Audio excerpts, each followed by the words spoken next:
كل رأس سنة كتبان واحد الإنسانة في القنوات اللبنانية اللي كتدعي بأنها كدير توقعات على شنو غيوقع في السنة المقبلة، والغريب أنه أغلب توقعاتها كيصدقوا ليها بواحد الدقة ماشي عادية، يعني ماشي غير كتهضر من فراغ وصافي. الشيء اللي خلاها دير البوز وتنتشر مؤخرا بزاف على مواقع التواصل الاجتماعي. نشوفوا بعد التوقعات ديالها ونرجعوا نكملوا. سنرى بعض المدن الصينية وكأنها مدينة أشباح.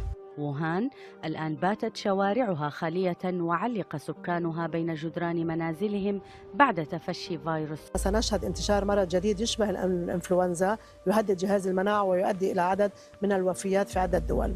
يرى الخبراء أنه من الضروري العمل على تقوية جهاز المناعة